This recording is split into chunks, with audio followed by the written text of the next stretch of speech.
तो हम बात करेंगे इनकम टैक्स के 2019 के आंसर पेपर के बारे में। 18 वाला भी स्किप कर रहे हैं क्योंकि 19 वाला ज़्यादा इंपॉर्टेंट लग रहा है, क्योंकि ये न्यू पैटर्न पे आया है और प्रीवियस ईयर करने में भी अच्छा लगता है। तो पहले ये वाला करते हैं, टाइम बचेगा तो वो वाला करेंगे। ठीक, तो स्टार्ट करते हैं। पहले very short and start question करेंगे। हम बताते हैं पहले, पहला वाला है व्हाट इज इनकम। इनकम क्या है बतानी है। तो income anything that we earn, मतलब ऐसी कोई भी चीज़ जिसको हम अर्न करते हैं, कमाते हैं, कहीं से पाते हैं, वो इनकम होती है। इनकम को प्राप्त करने के 5 तरीके होते हैं। वो जो हेड्स होते हैं, हेड्स ऑफ इनकम 5 होते हैं, ये तो पता है हमको। सैलरी वाला, हाउस प्रॉपर्टी वाला, बिजनेस एंड प्रोफेशन वाला, कैपिटल गेन वाला, इनकम फ्रॉम अदर सोर्स वाला। इन 5 तरीक़ों से हम इनकम को अर्न करते हैं। तो ये हो गया हमारा इनकम। आगे बात करते हैं second question, for home foreign agriculture income is taxable. तो फॉरेन एग्रीकल्चरल इनकम किसके किसके लिए टैक्सेबल होती है। तो जो फॉरेन एग्रीकल्चर इनकम होती है वो सबके लिए टैक्सेबल होती है। आप जब विदेशी धरती पे आप खेती करोगे तो आप कोई भी हो, चाहे रेसिडेंट हो नॉन रेसिडेंट हो, आपको आपका टैक्स पेएबल होगा। आगे नेक्स्ट क्वेश्चन देखते हैं। क्वेश्चन है, mister Bipin join service on 1 अक्टूबर 2011, पे स्केल ऑफ ₹10,000, 1,000, 30,000, मतलब इनका 10,000 सैलरी है, इसको 1,000 बढ़ाना है। कब तक? जब तक 30,000 ना हो जाए। ठीक, compute his salary for previous year 17-18 में, 17-18 तक इनको ले जाना है। तो इन्होंने 17-18 तक इनका निकालना है। और ये कब से स्टार्ट किए हैं? 2011 से स्टार्ट किए हैं। तो इस टाइप के सवाल में शुरुआत वहाँ से करो जहाँ से सवाल बोले, यहाँ से करेंगे।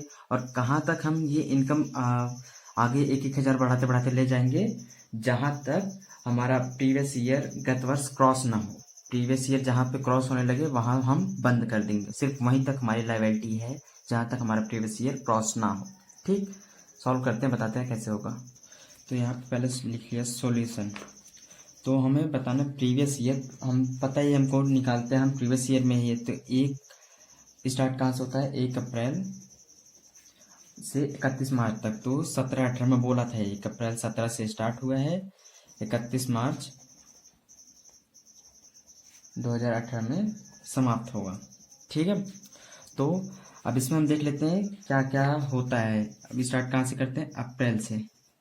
अप्रैल, मई, जून, जुलाई, अगस्त, सितंबर, अक्टूबर, नवंबर, दिसंबर, जनवरी, फरवरी, मार्च।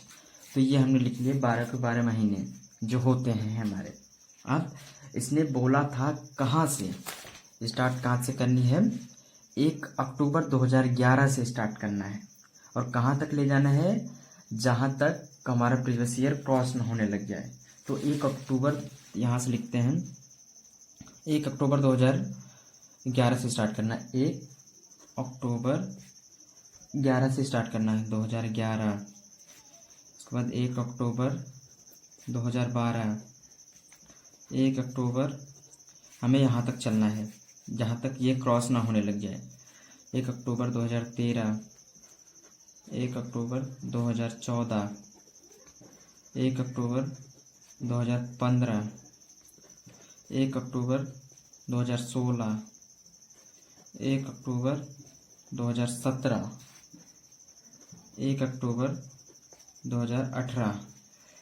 तो 31 मार्च तक हमें ज़्यादा से ज़्यादा जाना था। तो 1 अक्टूबर ये ज़्यादा चला गया, मतलब मार्च, जनवरी, फरवरी, मार्च, अप्रैल, मई, जून, जुलाई, मार्च के बाद जून, जुलाई, अगस्त, सितंबर, अक्टूबर, तब आ रहा है। मतलब ये क्रॉस होगा, यहाँ तक नहीं जाएंगे हम, सिर्फ 17 तक आएंगे।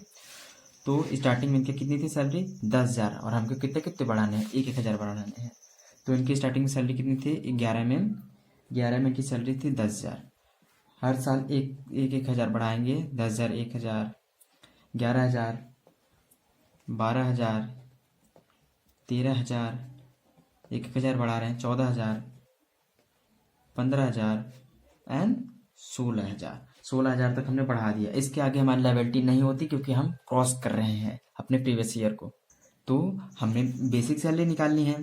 तो इसकी 1 अक्टूबर 2017 के बाद 1 अक्टूबर 2017 के बाद इसकी सैलरी कितनी हो गई? 16,000।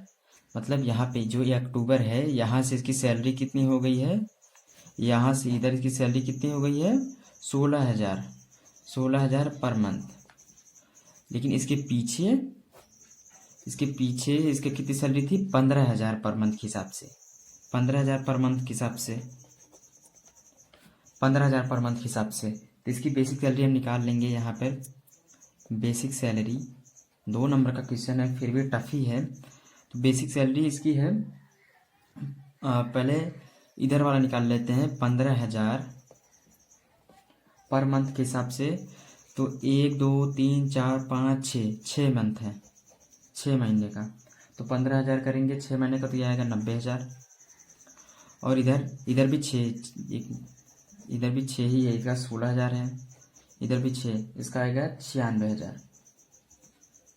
96,000 इसका टोटल लगाएंगे तो हमारा आएगा 186,000। That is answer. यही हुआ आंसर हमारा। आगे बढ़ते हैं। नेक्स्ट क्वेश्चन है, what is gratuity? Gratuity is a benefit that is payable under the payment of gratuity act 1972। Gratuity एक बेनिफिट है जो कि 1972 के ग्रेचुटी एक्ट के अंतर्गत पेएबल होती है। Gratuity is paid to employ who complete 5 or more years with the company. Gratuity ऐसे एम्प्लॉय को दी जाती है जो 5 साल या 5 से ज़्यादा कंपनी के साथ जुड़ा है, चाहे प्राइवेट हो चाहे पब्लिक वाले हो, चाहे गवर्नमेंट, कोई भी कंपनी हो। तो हमने ये बात कर ली। अब आगे बढ़ते हैं। What do you mean by subletting? Subletting क्या है? Sublet a lease of a property by a tenant to a सबटेनेंट।